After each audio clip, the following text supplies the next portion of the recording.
Day 15. Following the path. Follow the path you have chosen so far. The Whispering Lakes.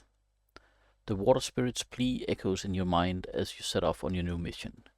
You leave the serenity of the lake behind, venturing deeper into the rugged foothills. The path is treacherous, winding through dense thickets and rocky outcrops. The sun beats down mercilessly and the air is thick with the scent of pine and damp earth. To avoid getting lost, make a DC-12 wisdom check. If you succeed, you navigate the treacherous terrain with ease, following the stream's course towards the mining operation. If you fail, the uneven terrain proves to be a challenge and your footing betrays you. With a sharp twist of your ankle you stumble and fall, a jolt of pain shooting up your leg. You cry out, clutching your injured foot, the taste of dust filling your mouth. After a few moments you manage to regain your composure and assess the damage. Your ankle throbs with a dull ache and you can feel the swelling beginning to form. You sprained your foot, a painful reminder of the unforgiving nature of the wilderness. Despite the setback, you press on, your determination outweighing the discomfort. You limp forward, your pace slowed, but your resolve unwavering. As you traverse a high ridge, a breathtaking sight unfolds before you. In the distance, a towering figure moves across the landscape, its form silhouetted against the snow-capped peaks. It's a frost giant, its icy blue skin glinting in the sunlight, its every step shaking the ground beneath its feet. A sense of awe and trepidation washes over you, but the giant seems preoccupied with its own affairs, its gaze fixed on the distant horizon. You continue your journey, the encounter with the frost giant, a stark reminder of the powerful forces that roam these lands. Finally, after hours of trekking, you arrive at the mining camp. A cluster of rough-hewn buildings nestled in the narrow valley, the air thick with the sounds of industry, the clang of hammers, the creak of machinery, and the shouts of laborers. A group of miners gathers at your approach, their faces withered and suspicious. They eye you with a mix of curiosity and hostility, their hands resting on the hilts of their tools. "What brings you here, stranger?" One of the miners grunts, his voice rough and gravelly. "This ain't no place for sightseeing." You explain that you investigated the pollution in the stream, concerned about its impact on the surrounding environment. The miners exchange uneasy glances, their initial hostility softening slightly. "Aye, the sludge," another miner admits, spitting a stream of tobacco juice into the dusty ground. "It's a mess, all right, but it ain't our fault. Dam burst a few days back. Frost giant attack." He points towards a nearby hillside where a gaping hole masked the landscape. "That's our spill lake," he explains. "Used to hold the waste. Now it's leaking into the stream. Can't do much about it while the giant's still roaming around." The miners' fear is palpable. They're caught between a rock and a hard place, their livelihood threatened by the pollution, their lives endangered by the frost giant.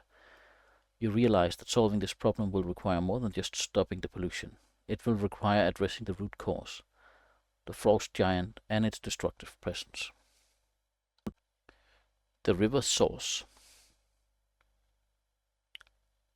You've chosen to stand your ground. The knights advance, their swords drawn, their faces grim. You grip your own weapon, your heart pounding in your chest. You know you cannot win this fight, but you will not surrender without a struggle. Battle commences. If you lose, the battle is fierce and brutal. The knights attack with precision and skill, their swords a blur of steel. You fight bravely, parrying their blows and landing a few strikes of your own. But you are outnumbered and outmatched. One knight's longsword finds its mark, slicing through your defenses and drawing blood. Another knight follows up with a thrust of his short sword, piercing your armor. You stagger back, your vision blurring, your strength waning. The knight sergeant, seeing your vulnerability, seizes the opportunity. He charges forward, his greatsword raised high. You raise your sword in a desperate attempt to block the blow, but the sergeant's strength is overwhelming. The greatsword crashes down, cleaving through your defenses, its force shattering your bones and extinguishing your life. Your vision fades to black, the sounds of battle growing distant. Your quest ends here, at the hands of the order you sought to expose. The amulet remains lost, the fate of the realms uncertain. But your sacrifice will not be in vain. Your courage will inspire others, your memory a beacon in the fight against darkness. The whispers of your deeds will echo through the ages, a testament to your unwavering dedication to protecting the innocent and upholding the balance of the realms. Feel free to restart the story at the beginning and make another choice. If you win, the final knight falls, his armor clattering against the rocky ground. You stand amidst the fallen, your breath ragged, your body battered and bruised. The victory is hard won, your lifeblood staining the snow crimson. But you have survived against all odds. You've chosen to flee into the darkness. You spin on your heel and bolt, adrenaline masking the throbbing pain in your foot. The knights bellow in pursuit, their heavy armor no match for your desperate agility. You weave through the trees, branches whipping at your face, the uneven ground treacherous underfoot. A fallen log provides a momentary obstacle for your pursuers. You vault over it, your heart pounding in your chest. You hear the clatter of armor as one of the knights stumble, buying you precious seconds. Ahead, a rocky outcrop offers a potential hiding spot. You scramble up the steep incline, your hands grasping at loose stones, your breath coming in ragged gasps. You press yourself against the cold rock, concealing yourself in the shadows. The knights reach the outcrop, their voices echoing in the night. "Spread out, he can't have gone far." You hold your breath, praying they won't spot you. One knight pauses near your hiding spot, his gaze sweeping the area. You can hear his heavy breathing, the clinking of his armor. He's close. Too close. Just as you think you've been discovered, a distraction arises. A startled deer bursts from the undergrowth, its hoof pounding the earth. The knight turns his attention towards the sound, his suspicion momentarily diverted. You seize the opportunity, slipping away from your hiding spot and moving silently through the shadows. You continue your flight, the river soars beckoning you forward. But the knights are relentless. They pick up your trail, their pursuit unwavering. You hear their calls echoing through the trees, their whistles signaling their determination to capture you. The chase continues, a desperate game of cat and mouse played out under the watchful eyes of the moon. You must rely on your cunning, your agility, and your knowledge of the woods to evade capture and reach your destination. Just as you think you've gained some distance, a sharp voice cuts through the stillness. "There! By the fallen tree!" A knight emerges from the shadows, his sword glinting in the moonlight. He charges towards you, his face contorted with rage. You curse under your breath and sprint forward. The chase is on again, the knight's heavy footsteps pounding the earth behind you. You scramble over rocks and fallen logs, your lungs burning, your muscles screaming for respite. But you dare not stop, not while the Order's hounds are on your heels. Ahead you spot a narrow crevice hidden behind a curtain of ivy. It's a tight squeeze, but it might offer concealment you desperately need. You dive into the crevice, your body scraping against the rough stone, your heart pounding like a drum. The knight thunders past your hiding spot, his curses echoing in the night.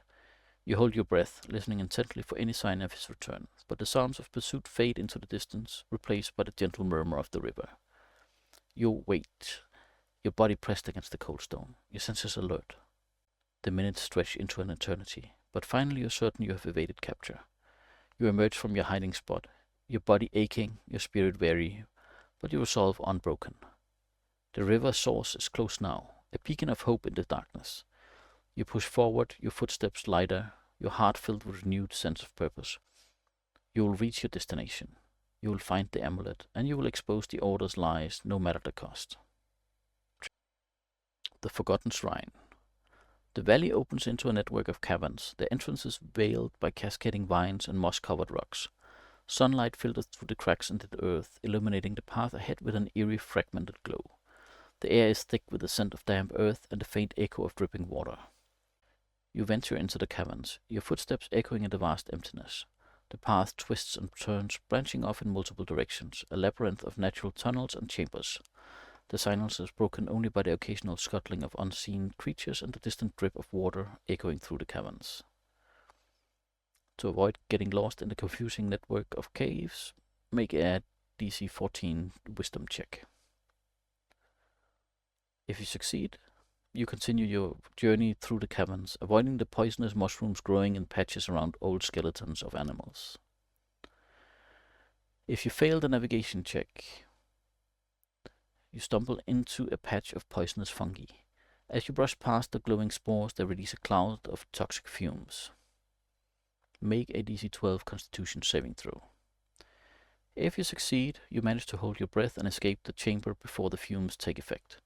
You continue your journey, slightly disoriented but unharmed. If you fail, The world spins, the cavern walls blurring into a kaleidoscope of colors. Your limbs grow heavy, your breath shallow. A wave of nausea washes over you, and you collapse onto the damp cave floor. Consciousness fades in and out, visions of twisted shapes and grotesque figures dancing behind your eyelids. Your body feels as though it's burning from the inside, a searing pain that consumes your every thought. Hours pass, or perhaps it's only minutes. Time loses all meaning as you drift in and out of a feverish delirium. You try to move, to cry out for help, but your body refuses to obey. A strange numbness spreads through your limbs, a chilling paralysis that grips you like a vice. You realize with growing horror that the mushroom spores have taken root, their tendrils weaving through your flesh, consuming your life force. Your vision fades, your breath grows shallow, your heart struggles to maintain its rhythm. The darkness closes in, the whispers of the cave growing silent. Your quest ends here, in the depth of the forgotten shrine. Your body a vessel for the insidious growth of the poisonous fungi. The amulet remains lost, the order lies unchallenged, the balance of the realms teetering on the brink. But even in death your spirit endures. Your courage, your determination, and your unwavering belief in the power of good will echo through the ages, inspiring others to take up the mantle and fight for the preservation of the realms. Your sacrifice will not be forgotten. Feel free to go back and make another choice, or repeat the check.